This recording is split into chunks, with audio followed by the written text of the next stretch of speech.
আজকে সিলেট সীমান্তে মানে আমাদের এলাকাতে আপনার বিএসএফের গুলির প্রতিবাদে পাল্টা গুলি চালিয়েছে বিজেপি।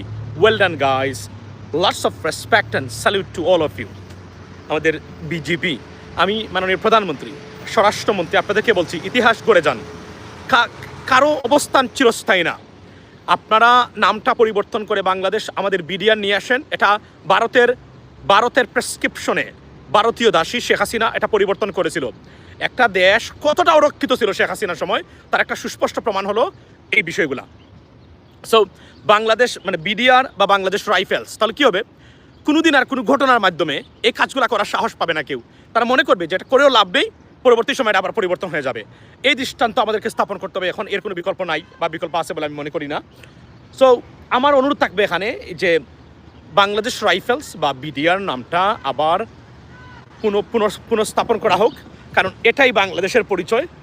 এটাই মানে এদের বুকে কাঁপন ধরে যখন বিডিআর বা বিএসএফ মানে বিডিআর নামটা এরা দেখে, এরা এটা সহ্য করতে পারে নাই বলেই এরা আমাদের এই নামটা পরিবর্তন করিয়েছে। সুতরাং আমি অনুরোধ করব বর্তমান স্বরাষ্ট্রমন্ত্রী এবং আপনার মানে প্রধানমন্ত্রীকে নামটা সক্রিয়ভাবে একটা মানে চাইলে আপনারা 24 আওয়ার্সের ভিতরে এটা পরিবর্তন করতে পারেন।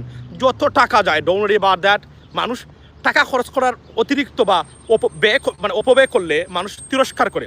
এই একটা প্রজেক্টে আপনি টাকা খরচ করে বলেন আমরা এত টাকা খরচ করে, দেখেন মানুষ কি বলে এই একটা জায়গাতে। সুতরাং আমি সরকারকে অনুরোধ করব এই কাজটির জন্য সরকার করে, কেননা এটাই হলো আমাদের জন্য। এবং এই মানে খাতে যদি আপনারা টাকা খরচ করেন তাহলে এর চেয়ে ভালো খরচ আর হতেই পারে না।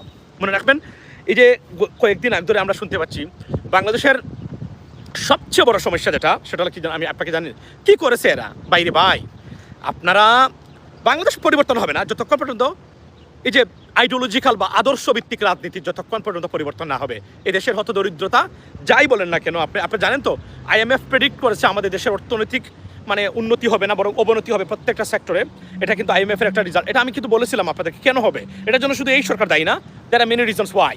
এটা আমি বলেছিলাম আপনাদেরকে গতকালকে, এবং এটা আমি এই প্রেডিকশনটা IMF আজকে দিয়েছে, আমি দিয়েছি এক সপ্তাহ আগে, আমি মানে 1 মাস 2 মাস আগে আমি প্রমাণ করতে পারবো। আমার লাইভ স্টিল এই ভিডিওটা আছে, যারা আমার নিয়মিত তারা জানেন, আপনারা দেখেছেন। আমি এই কথাটা বলেছিলাম যে কেন বাংলাদেশের মানে জিডিপি মানে ওই সংকুচিত হতে পারে, যুদ্ধ একটা আছে, there are many reasons Y.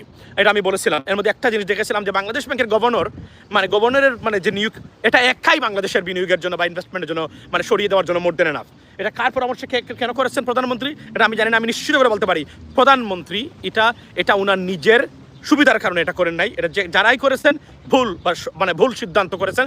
বলেছিলাম IMF, এবং আমি বলেছিলাম যে আপনি যদি জানেন, আমার মনে আছে আপনাদেরকে আমি উদাহরণ দিয়েছিলাম যে আপনি যদি জানেন যে একটা গ্রোসারি স্টোর এরা আপনার এক্সপায়ারি ডেট মানে টেমপ্লেট করে বা ম্যানিপুলেট করে মানে আপনার ধরা খেয়েছে, এরা মাপে ওজনে কম দেয়, মানে অসৎ ব্যবসায়ী। আপনি কি সেই ব্যবসায়ী দোকান থেকে কখনো পণ্য কিনবেন? আপনি যখন পৃথিবীর বড় বড় প্রতিষ্ঠানগুলো যখন জানবে বাংলাদেশ ব্যাংকের গভর্নর উনি একজন ঋণ খেলাপি, অর্থাৎ ব্যাংকের টাকা চুরকেই এখানে যে কোনভাবে বসানো হয়েছে।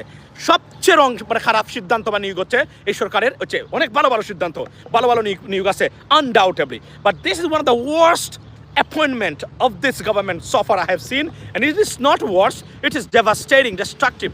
They have to replace this gentleman somehow. এটা এর কোনো বিকল্প নাই। এটা আমি নির্দ্বিধায় বলেছি, এবং এটা প্রমাণ আপনারা পাবেন আগামীতে। বাই দ্য ওয়ে এখানে বলে রাখি, সো এইটা তো হবে। এখন কথা হচ্ছে আপনার এই ভারতের মানে আমাদের 158টা ফেন্সিল ফ্যাক্টরি নাকি বাংলাদেশের বর্ডারে ওপারে। শেখ হাসিনার মুখ থেকে কখনো শুনেছেন? মাদক নাম্বার 1। কি পরিকল্পনা! আহারে, একটা দেশকে কিভাবে 18 কোটি মানুষকে একটা দেশের রাজনৈতিক মানে ফেইল করে তারা নিজেরা ফেইল করায়, আমাদের দেশের রাজনীতিবিদদের ফেইল করাইয়া আবার তারাই মানে আবার এই ফেইলিয়ার সিস্টেমের মানে অপব্যবহার করে বা এটার সুযোগ নেয়। আপনি দেখেন, মাদক দিয়ে বাংলাদেশের যুব সমাজকে ধ্বংস করার ভারতের সবচেয়ে বড় কুৎসিত ষড়যন্ত্র। শুধু টাকা পাচার নয়, পানি দিয়ে মানে আমাদেরকে খারাপ করা এটা নয়, সবচেয়ে বড় ষড়যন্ত্র যেটা শিক্ষা এবং মাদক আর সংস্কৃতি, এই 3টা জিনিস দিয়ে আমাদেরকে একদম শেষ করে দিয়েছেন। এগুলা মানে বিশ্বাস করেন শেখ হাসিনাকে আনবেন, এই যে আনিস আলমগীররা যে এখন মানে তারা কেউ মানে নির্যাতিত সাংবাদিক, নিপীড়িত সাংবাদিক নামের যে এই যে মোর্চা, মানে প্রধানমন্ত্রী সুযোগ দিচ্ছেন তো, আপনার বাবা ওই সুযোগ দিয়েছিলেন, বলে যাবেন না।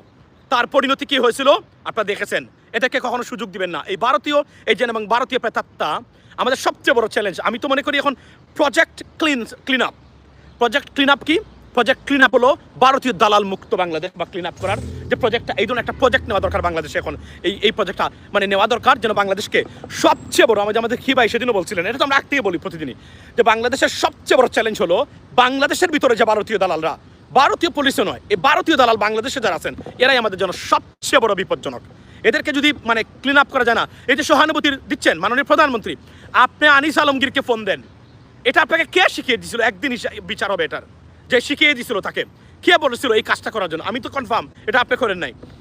কত বড় ভুল ছিল, এরা আপনার বাবা একই কাজ করেছিলেন, তার পরিণতি কি হয়েছে আপনি জানেন? আপনার মা কখনো টাফ ফোন নাই এদের উপরে, এই দালালদের উপরে, বিনিময়ে কি হয়েছে আপনি দেখেছেন।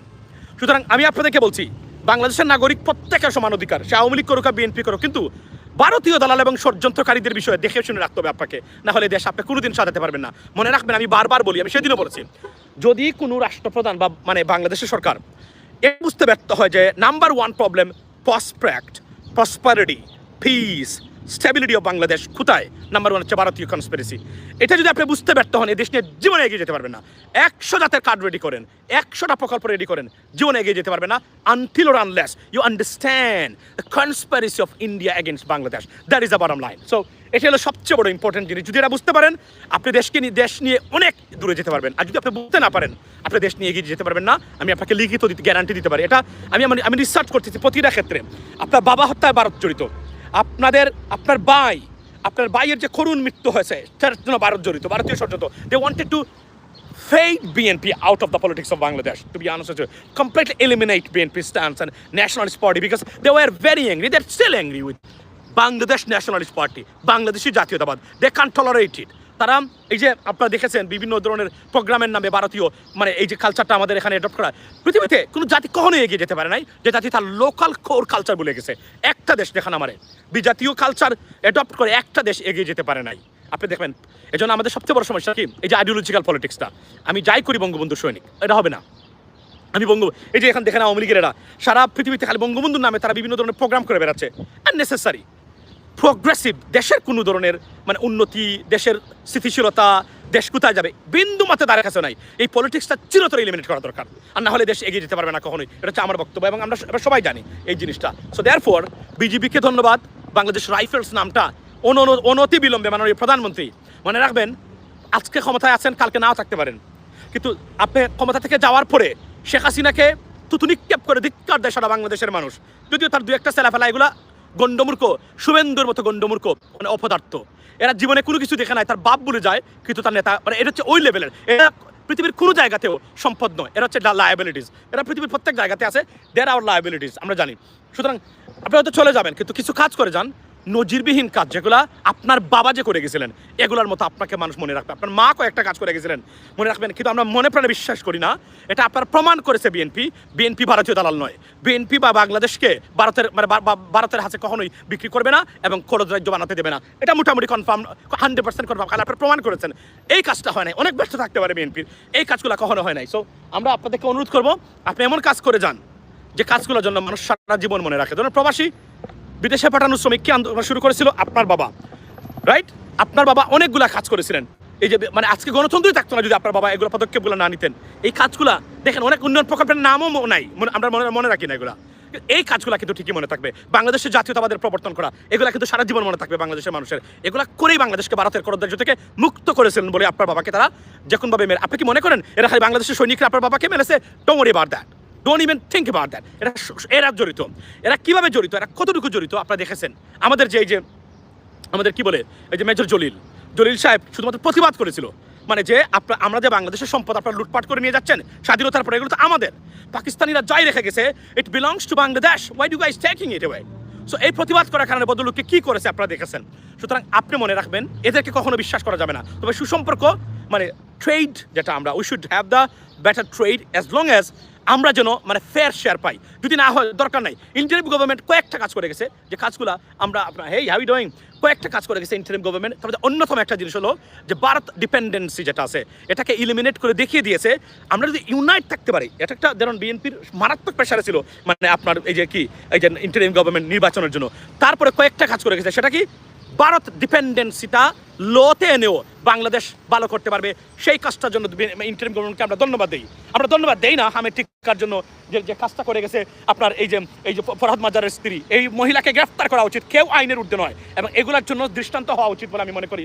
এই বাংলা বিভাগ থেকে পাশ করা এই লোক কীভাবে মানে স্বাস্থ্য উপদেষ্টা হয়েছিল সে সময় আমি প্রতিবাদ করেছিলাম, আমার প্রত্যেকটা পোস্ট এখনো আছে, আমার আইডিতে লিখেছিলাম যে ওনাকে 5টা রোগের না বলেন, মানে রোগের মানে উপসর্গ বলেন কী কী কারণে এই রোগগুলো হয়, আমি দেখি সে বলতে পারে কিনা। আমি সেদিন এই প্রতিবাদগুলো করেছিলাম, এবং হামের টিকার এই অব্যবস্থাপনাতে প্রমাণ হয়েছে আমার প্রত্যেকটা বক্তব্য এই ক্ষেত্রে সঠিক ছিল। রাইট? সো আমি একটু বলবো ধন্যবাদ, এবং এই কাজগুলো করে যেতে হবে। মাদক নিয়ন্ত্রণ, মাদক মুক্ত বাংলাদেশ, ভারতীয় প্ররোচনায় বাংলাদেশ মাদক যুক্ত হয়েছে, মাদক নাম্বার 1 প্রবলেম। যদি এটা থেকে মুক্ত না করতে পারেন বাংলাদেশ কখনো দাঁড়াতে পারবে না, কারণ এগুলো ভারতীয় সব, ভারত মাদক দিয়ে বাংলাদেশকে মানে ওয়াল্লাহ কত ষড়যন্ত্র বলবো, কতটা বলবো আমি আপনাকে, বলেন আমাদেরকে কতটা বলবো এদের ষড়যন্ত্র। প্রতি মুহূর্তে এবং শিরায় শিরায় রন্ধ্রে রন্ধ্রে এরা আমাদের বিরুদ্ধে ষড়যন্ত্রে লিপ্ত ছিল, এবং এখনো করে যাচ্ছে। আপনার এটা আমি নজিরবিহীন, আমি দেখি না যে আমরা বন্ধুত্বের হাত পাড়িয়ে দেওয়ার পরে এতটা বিচ্ছিন্ন কোনো রাষ্ট্র করতে পারে। প্রতিটা ক্ষেত্রে তারা বাংলাদেশকে ধ্বংস করার কাজে লিপ্ত ছিল। এই যে শেখ হাসিনা ছিল, শেখ হাসিনা টাকা অবস্থায় একটা ভালো কাজ করতে পারে না বাংলাদেশের জন্য। ভারত শেখ হাসিনার সময় সবচেয়ে বেশি ধ্বংস করেছে লোক দেখানোর মানে মানে মানে মানে অপোজিটে। এগুলোর থেকে যদি মুক্ত না করতে পারেন এদেশকে নিয়ে কখনোই এগিয়ে যেতে পারবে না। That is the bottom line, ladies and gentleman. So আমার বক্তব্য হলো এই জায়গাতে আমি জানি এটা it's very late right now. এটা যদি 7 হয়, 7 PM আমাদের এখানে, তাহলে মধ্যপ্রাচ্যে কয়টা? So here we go. আমাকে যেতে হবে, মানে চুল কাটা শেষ। সো কথা হবে অন্য সময়, এই কথাগুলো মনে রাখবেন, ভালো করে বুঝবেন এবং প্রেশার ক্রিয়েট করবেন। যদি ভারত আমাদের না থাকতো আমাদের 3 দিকে, বাংলাদেশ যে অবস্থায় ছিল সেই অবস্থায় বাংলাদেশ তরতর করে এগিয়ে যেত। সর্বনাশ করে ফেলছে, আওয়ামী লীগ ধ্বংস করেছে, আওয়ামী লীগকে তো ধ্বংস করে দিয়েছে একদম মানুষের কাছে, মানে একদম ধ্বংস করে দিয়েছে। এই আওয়ামী লীগ 96-এর আওয়ামী লীগ কীভাবে ছিল আপনি মানে বলেন? এই যে 17 বছরের যে মহাপ্লান্ডি ছিল, মানে উগ্রবাদী মোদি গভর্নমেন্ট আওয়ামী লীগকে সবচেয়ে বড় ধ্বংস করেছে।